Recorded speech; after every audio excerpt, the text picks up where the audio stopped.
ओम श्री परमात्मने नमः।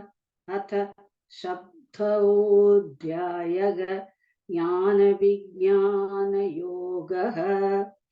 श्री भगवानुवाच मय्यासक्तमनः पार्थ योगैर्युञ्जन् मदाश्रयः असंशयं समग्रं मां यथा ज्ञास्यसि तच्छृणु।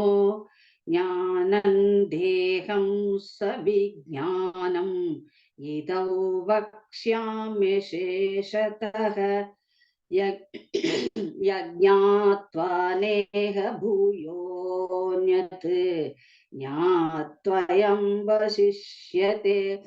मनुष्याणां सहस्रेषु कश्चित् यतति सिद्धये। यततामपि सिद्धानां कश्चिन्मा वेति तत्त्वतः। भूमिरापो नलो वायुः कं मनो बुद्धिरेव च। अहंकार इति यं मे भिन्ना प्रकृतिरष्टधा। अपरेयमितस्त्वन्यां प्रकृतिं विद्धि मे परां जीवभूतां महाबाहो। ययतेन धार्यत जगत् एतत् योनीनि भूतानि सर्वाणीत्युपधारय। अहं कृत्स्नस्य जगतः प्रभवः पालयस्तथा। मत्तः परतरन्यान्यत् किञ्चिदस्ति धनञ्जय। मयि सर्वमिदं प्रोक्तं शूद्रे मणिकणा इव। रसोऽहमप्सु कौन्तेय प्रभास्मि शशिसूर्योः। प्रणः सर्ववेदेषु के पौरुषन्नुषु। पुण्यो गन्धः पृथिव्याञ्च तेजश्चामि विभावसौ। जीवनं सर्वभूतेषु तपश्चास्मि तपस्विषु। बीजं मां सर्वभूतानां विद्धि पार्थ सनातनम्। बुद्धिर्बुद्धिमतामस्मि तेजस्तेजस्विनामहम्। बलं बलवतां कामरागविवर्जितं। धर्मावृद्धो भूतेषु कामोऽसि भरतर्षभ। ये चैव सात्विका भावाः राजसास्तामसाश्चये। मत्त एव दितान् विद्धि न त्वय्यन्तेषु ते मयि। त्रिभिर्गुणमयैर्भावैः येऽपि सर्वमिदं जगत्। मोहितन्नाभिजानाति मामेभ्यः परमव्ययम्। दैवी ह्येषा गुणमयी मम माया धुरतया। मामेव ये प्रपद्यन्ते मायामेदान्तरन्ति ते। नमा दुष्कृतिनो मूढाः प्रपद्यन्ते नराधमाः। मायया प्रहृतं ज्ञानाः आसुरं भावमाश्रिताः।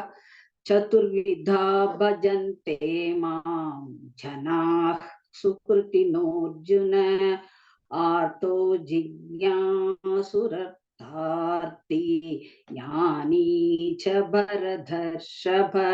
तेषां ज्ञानी नित्ययुक्तः एकभक्तिर्विशिष्यते प्रियो हि ज्ञानिनोऽध्यर्थमहम् अहं सचमः प्रियः उद्गारो सर्व एवैते ज्ञानी त्वयि मतम् आस्थितः स हि युक्तात्मा मामेवानुत्तमां गतिम् बहुना जन्मनामन्ते ज्ञानवान् मां प्रपद्यते वासुदेवः सर्वमिति समहात्मा चतुर्लभः कामैस्तैस्तैर्हृदयज्ञानाः प्रपद्यन्तेऽन्यदेवताः तन्तन्नियममास्थाय प्रकृत्या नियता स्वया यो यो यायां तनुं भक्तः श्रद्धया चितुमिच्छति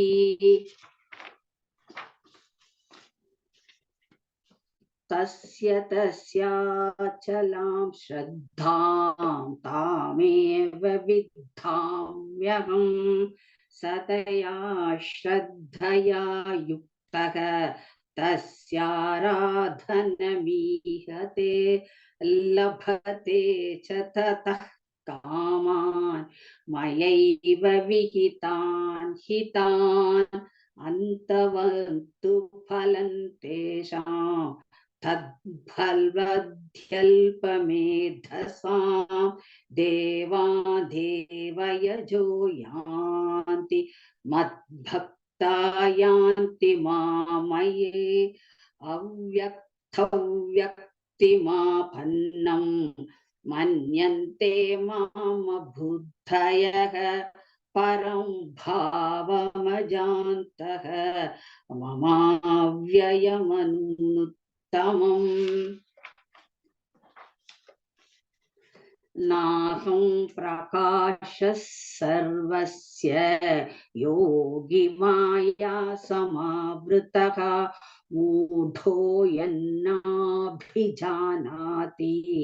लोको मामद्मयं वयं वेदाहं समधीतानि वर्तमानानि चार्जुन भविष्याणि च भूतानि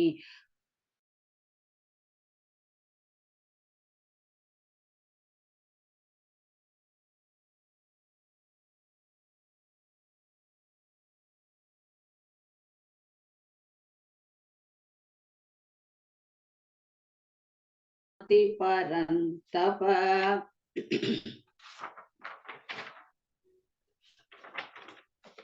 येषां द्वन्द्वगतं भावं जनानां पुण्यकर्मणा ते त्ववन्ववमोहनिर्मुक्ता भजन्ते मां दृढौ व्रताः जरा मरणमोक्षाय मामाश्रित्य यदन्ति ये ते ब्रह्म तत्त्वदुःखस्नम् अयाध्यात्मकर्म चाखिलं साधिभूताधिदैवं माम् साधियञ्च ये विदुः प्रयाणकालेऽपि च ममां देवि दुर्युक्त चेतसः ॐ तत्सदिति श्रीमद्भगवद्गीतासु उपनिषत्सु ब्रह्मविद्याया योगशास्त्रे श्रीकृष्णार्जुन संवादे ज्ञानविज्ञानयोगो नाम सप्तमोऽध्यायः।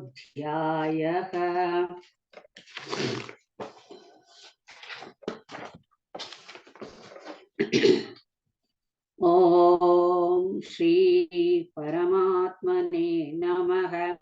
अथ अष्टमोऽध्यायः अक्षरब्रह्मयोगः।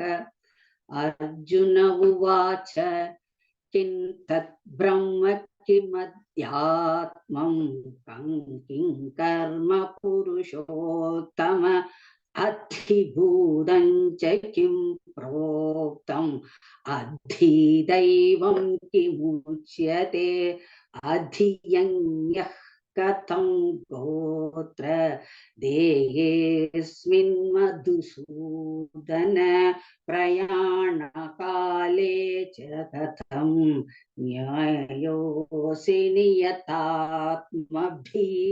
श्रीभगवानुवाच अक्षरं ब्रह्म परं स्वभावोऽध्यात्ममुच्यते भूतभावोद्भवगरः विसर्गः कर्म संचितः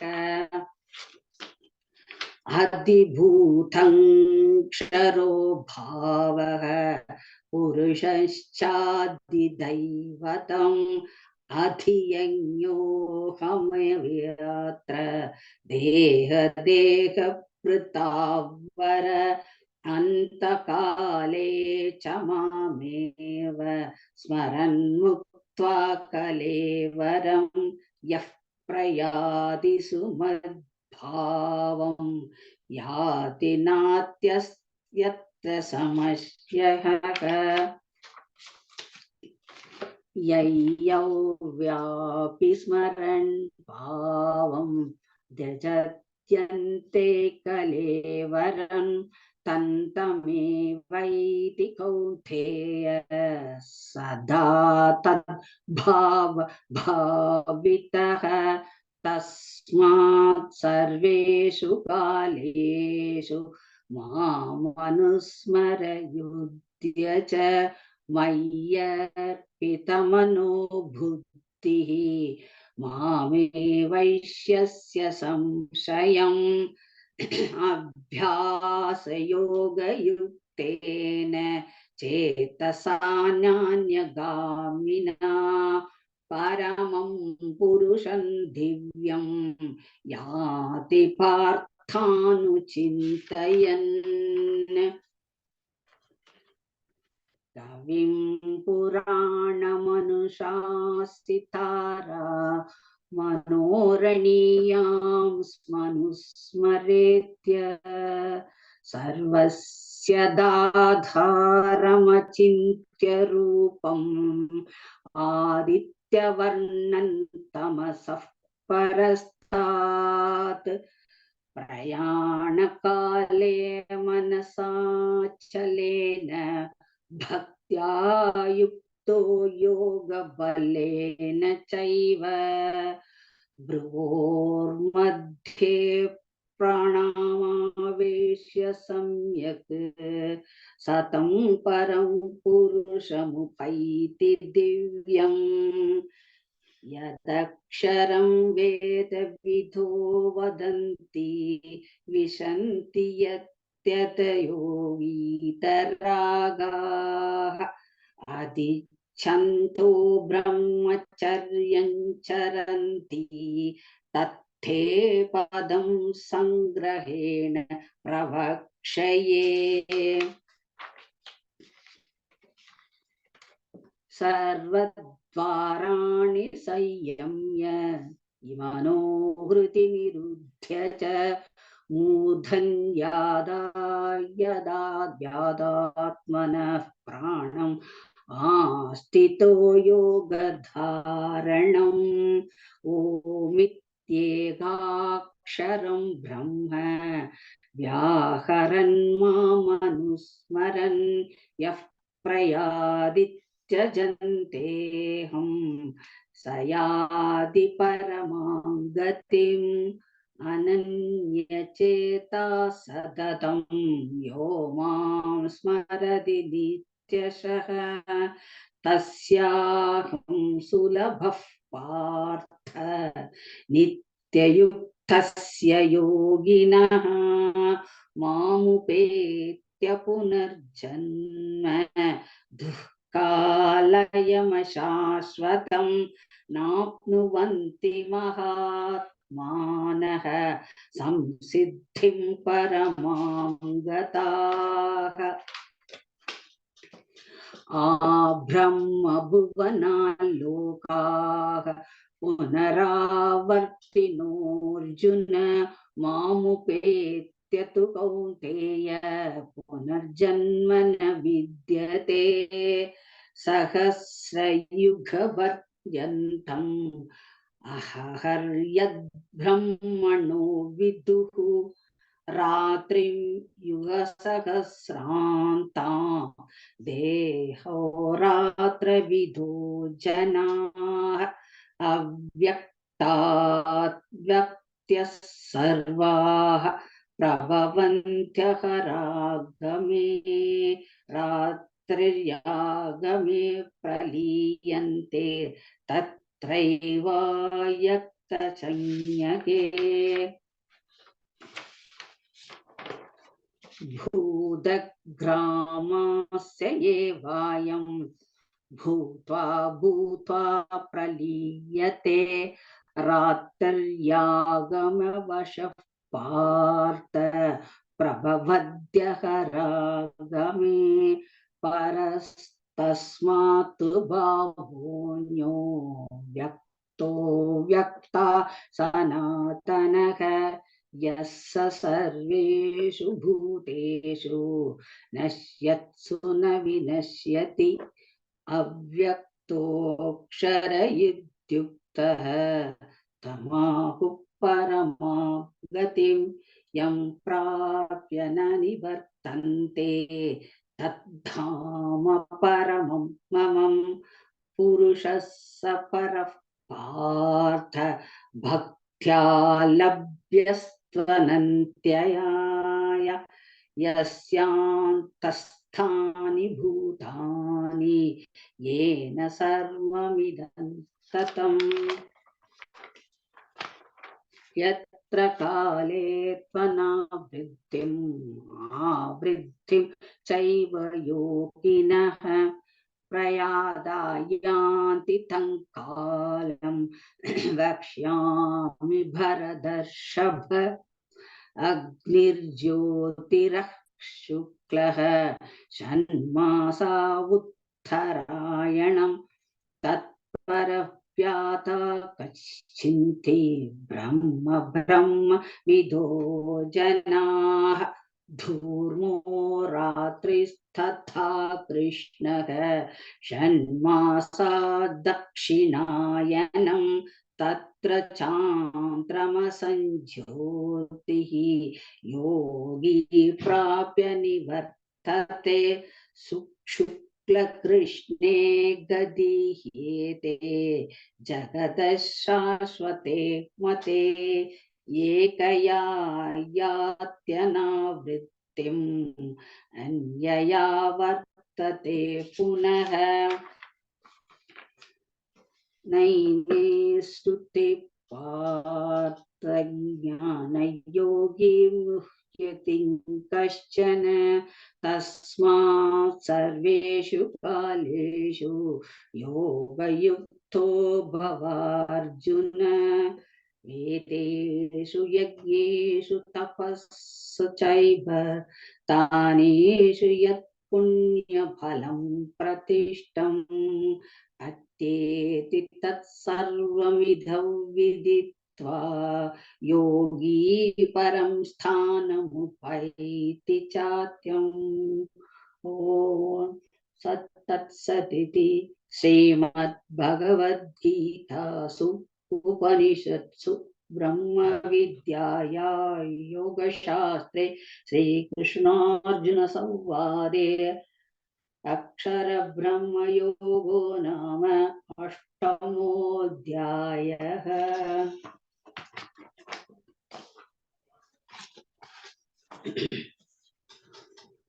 ॐ श्री परमात्मने नमः। अथ नवमोऽध्यायः राजविद्या राजगुह्ययोगः श्रीभगवानुवाच इदन्तु ते गुह्यतमं प्रवक्ष्याम्यनसूयवे ज्ञानं विज्ञानसहितं यज्ञात्वा मोक्षयसे शुभात् राजविद्या राजगुह्यं पवित्रमिदमुत्तमं प्रत्यक्षावगमं धर्म्यं सुसुखं कर्तुमव्ययम् अश्रद्धतानाः पुरुषाः धर्मस्यास्य परन्तप अप्राप्यमानिवर्तन्ते मृत्युसंसारवर्त्मनि मया ततमिदं सर्वं जगद्व्यक्तमूर्तिना मत्स्थानि सर्वभूतानि न चाहं तेष्वस्थितः न च मत्स्थानि भूतानि पश्य मे योगमैश्वरम् भूतभृन्न च भूतस्थः ममात्मा भूत भावनः यथा काष्ठितो नित्यं वायुः सर्वत्र गोमहान् तथा सर्वाणि भूतानि मत्स्थानि ध्युपधारय सर्वभूतानि कौन्तेय प्रकृति यान्ति मामिकाम् कल्पक्षये पुनस्तानि कल्पादौ विसृजाम्यहम् प्रकृतिं स्वामवष्टभ्य विसृजामि पुनः पुनः भूतग्राममिदं कृष्णम् अवशशम् न च मान्तानि कर्माणि निबध्नन्ति धनञ्जय उदासीनवदासीनम् असक्तन्तेषु कर्मसु मयाध्यक्षेण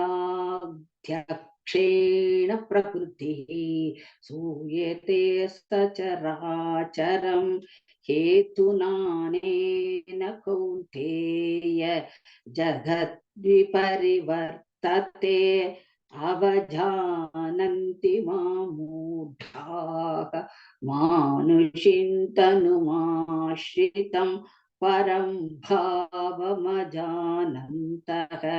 मम भूतमहेश्वरम्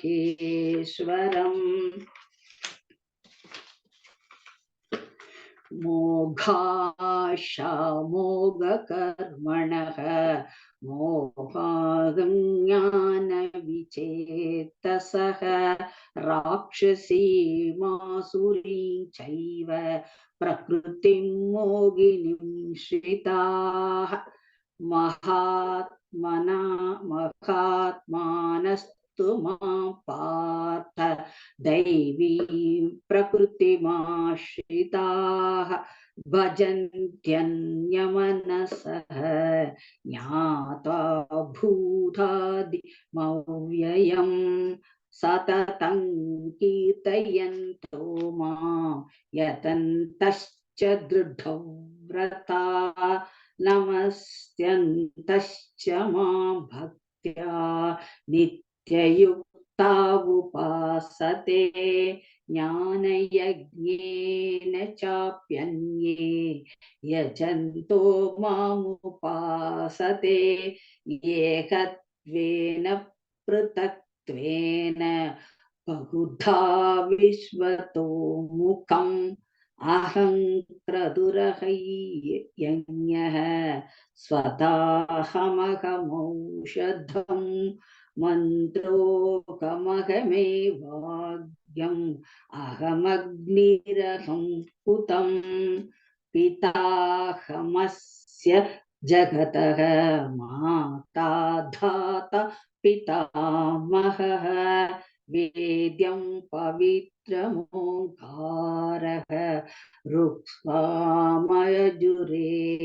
च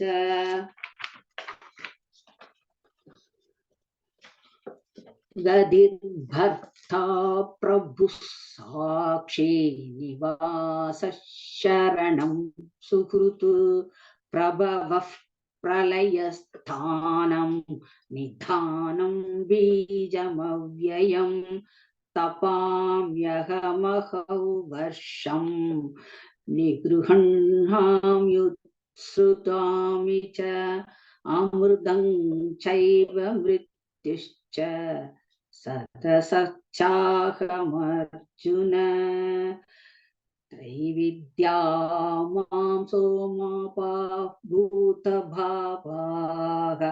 यज्ञैरिष्ट्वा स्वर्गतिं प्राप्तयन्ते ते पुण्यमासाद्य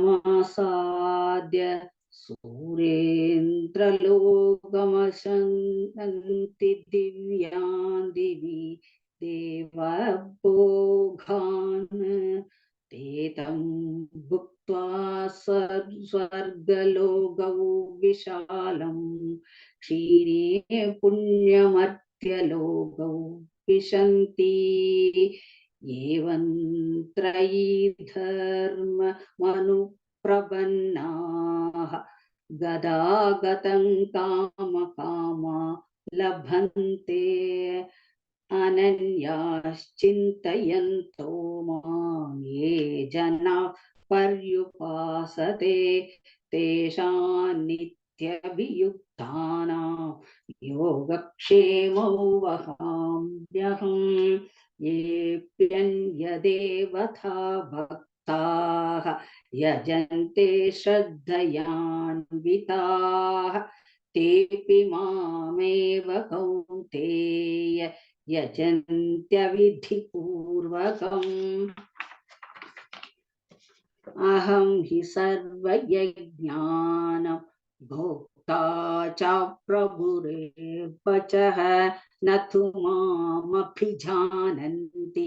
तत्त्वेन तस्यवन्ति ते यान्ति देवव्रता देवान् पितॄन् यान्ति पितृव्रताः भूतानि यान्ति भूतेज्याः यान्ति मद्याजिनोऽपि मां पत्रं पुष्पं फलं तोयं यो मे भक्त्या प्रयच्छति तदहं भक्त्यबृहदम् अश्नामि प्रयतात्मनः यत्तग्रोषि यतश्नासि यज्जुहोषि ददासि यत् यत्तपस्यसि कौन्तेय तत्कृष्वमदर्पणं शुभफलैरेवं मोक्षयसे कर्मबन्धनैः सन्न्यासयोगयुक्तात्मा विमुक्तो मामुपैष्यसि समोऽहं सर्वभूतेषु न मे द्वेष्योऽस्ति न प्रियः ये भजन्ति तु मां भक्त्या मयि ते तेषु चाप्यकम् अपि चेत् स्तुरासारः भजते मामन्यभाग्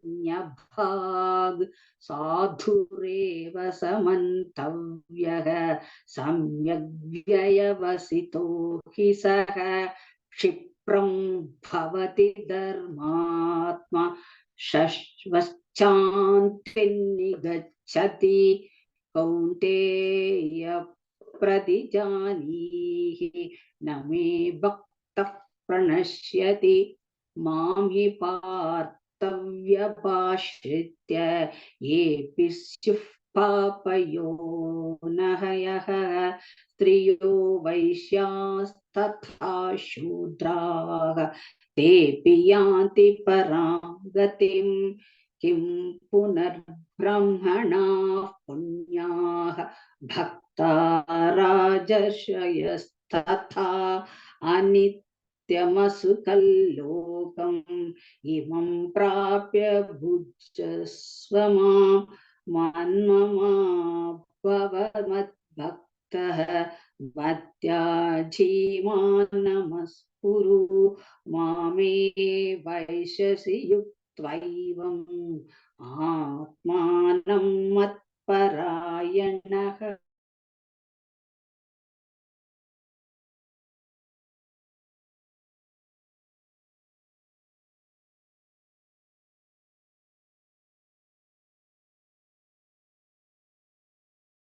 अर्जुन संवादे राजविद्या राज्यगुह्ययोगो नाम नवमोऽध्यायः।